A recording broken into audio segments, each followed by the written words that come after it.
De volta aqui no YouTube da CBN Floripa com mais um episódio da temporada do CBN Cast, tratando de ESG. Os episódios anteriores, inclusive, estão aqui no nosso canal. Se inscreva, ative o sininho, sempre tem conteúdo, inclusive com as temporadas completas do CBN Cast. Hoje, para falar de responsabilidade corporativa, como que as empresas podem ir além do lucro.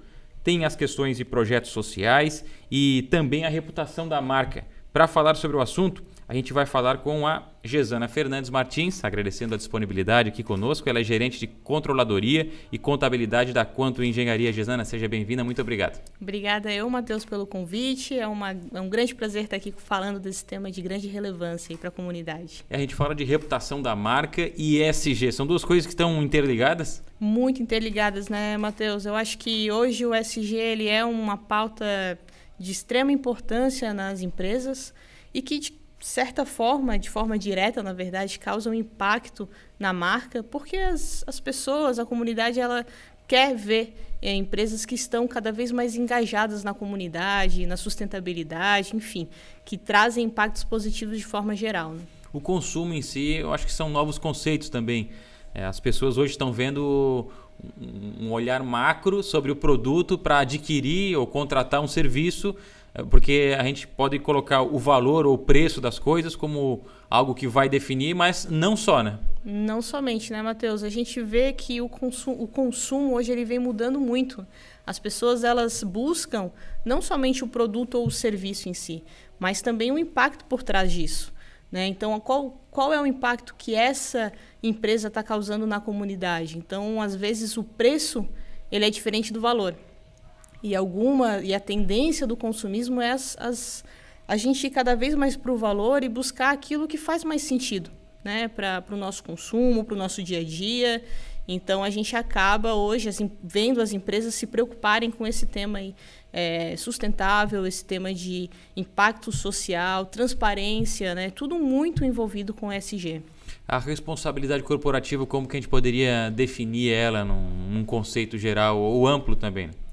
De forma ampla, Matheus, quando a gente fala de responsabilidade corporativa, a gente está dizendo que essa empresa ela se preocupa para além do lucro, né? Não somente para aquilo que é primário para os acionistas, mas para o impacto que ela causa dentro do meio onde ela opera, ou seja, para que essa empresa ela conduza as suas operações de forma cada vez mais ética, sustentável e que ela se preocupe com esses impactos sociais, né? Então, a responsabilidade corporativa ela vai além daquilo que a empresa ela é obrigada a fazer. Ela se propõe fazer mais e cada vez mais de forma positiva para a comunidade de forma geral. No caso da Quantum, por exemplo, quando há o estudo da aplicação de algum projeto social em algum bairro específico, como que tudo isso é trabalhado? Lá na Quantum, esse ano, por exemplo, a gente implementou um comitê ESG. Esse comitê ele discute e leva para o conselho todas as pautas que a gente entende que tem relevância, que tem impacto, que é importante.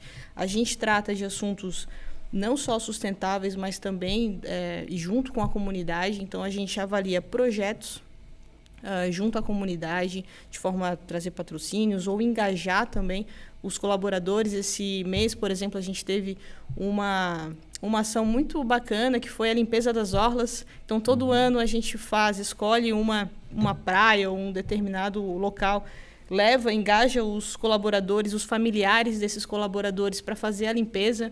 Então, a gente traz esse tipo de ação que trazem um impacto para a comunidade, né?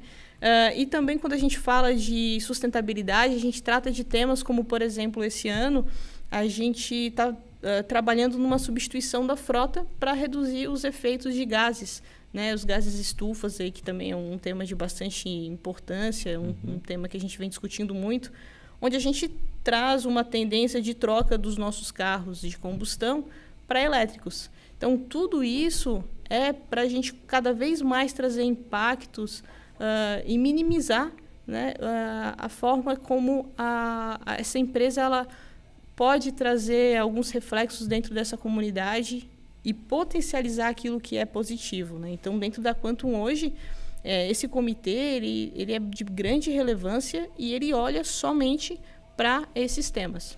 E é interessante porque tudo é trabalhado com o tempo, é uma transição, não tem como da noite para o dia trocar a frota inteira de a combustão para carro elétrico. Então os prazos são trabalhados também, né? Como definir isso dentro de uma empresa, dentro do tamanho em termos de equipamentos ou de colaboradores, como que se quantifica isso também? Eu acho, Matheus, que isso está muito envolvido também com o tamanho da empresa, né? Então, quando a gente fala de responsabilidade corporativa, não tem como a gente virar essa chave de um dia para a noite. Então, numa empresa, por exemplo, de grande porte, médio porte, esses temas eles têm que estar vinculados, tem que ter um comitê, tem que ter um conselho olhando para isso, e o orçamento da empresa também está considerando essas mudanças, né, de forma gradual, daquilo que cabe dentro dessa transição. Quando a gente fala de uma empresa menor, os impactos eles vão caminhando um pouco mais devagar, mas a gente também tem que considerar que essa empresa ela tem impactos menores, né? Então, eu acho que a transição também está muito vinculado com o impacto que essa companhia causa. Então, se ela tem um impacto muito relevante, por exemplo, de forma ambiental, ela tem que dispor mais recursos, mais tempo, né, e uma velocidade maior, porque o impacto dela é muito maior, né? Então, essa transição está muito vinculada também com esses impactos, o tamanho desses impactos na comunidade. Você falava também nessa reputação externa, né? Mas também tem a interna junto aos colaboradores, né? Como incluir também os funcionários, colaboradores nessas campanhas, até quanto tem projetos nessa área também. Exato, porque quando a gente fala de responsabilidade corporativa, a gente está olhando para fora, né? A gente quer que o mercado enxergue que a gente está preocupado com esses temas, mas internamente também é de suma importância a gente poder trabalhar no window marketing, mostrar para esses colaboradores que essa empresa ela está preocupada com isso para causar esse senso de pertencimento.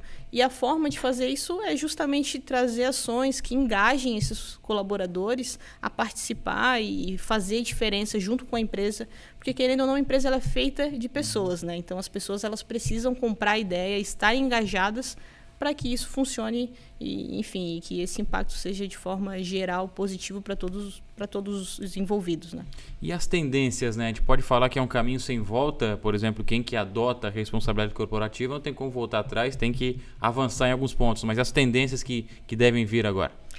A tendência é cada vez mais exigências, né? Ou seja, que o consumidor ele olhe para essa marca e busque esse tipo de atitude. Então, não tem como dizer que isso vai ter volta, porque a partir do momento que você se engaja em determinada ação, vamos trazer de volta aí o exemplo da troca da frota, né? Poxa, eu fui lá e troquei toda a minha frota de carros de combustão para elétrico.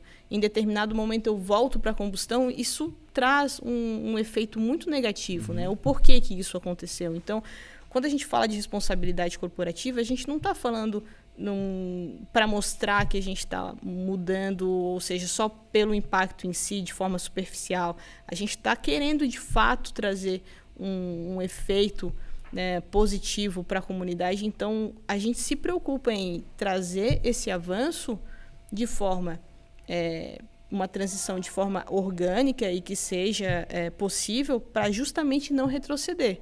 Porque cada vez mais a exigência do consumidor hoje é uma. E daqui para frente a tendência é que seja cada vez maior e que as nossas ações acompanhem isso, né? E que esses impactos realmente sejam vistos e efetivos, né? Não adianta só a gente fazer e não ter uma eficiência lá na outra ponta. No ambiente público a gente começa a falar, né? Não é política de governo, mas sim política de Estado, né? Algo que vai permanecer e vai seguir, independente de administração, enfim, vai seguir como um conceito a ser adotado. E na tua visão, como que a gente tem a caminhar, por exemplo, daqui para frente sobre essas políticas e a adequação até com as empresas, independente do tamanho, enfim, sobre esse tipo de ação? A gente vê muito o governo preocupado com isso também, então existe um engajamento, uma parceria, né, do governo junto com o ente privado, de forma a trazer ações que sejam sustentáveis. A tendência, Matheus, é que a gente esteja cada vez mais olhando para esse ponto e que o governo ele auxilie de forma às vezes ele coloca ali um benefício fiscal, ou às vezes ele abre uma porta, ou ele engaja, né, as empresas em volta, ele busca esse auxílio. Então, essa parceria é muito importante para que essas ações elas sejam de fato efetivas para a comunidade e para aqueles que estão ao redor, né? Então, a tendência é que, de fato, a gente tenha aí cada vez mais esse assunto trabalhado em ambas as partes, de forma que a gente consiga evoluir e que seja, de novo, eficiente, né? Que a gente não retroceda aí pela mudança do governo ou, enfim, pelas tendências de mercado. Gesana Fernandes Martins, que é gerente de controladoria e contabilidade da Quantum Engenharia, muito obrigado pela atenção conosco. Até uma próxima oportunidade. Imagina, eu que agradeço, Matheus. Foi um prazer. E para você aqui no YouTube da CBN Floripa, quer assistir os outros episódios, está tudo aqui na playlist. Se inscreva, ative o sininho, sempre tem conteúdo para você por aqui. Um grande abraço e até a próxima.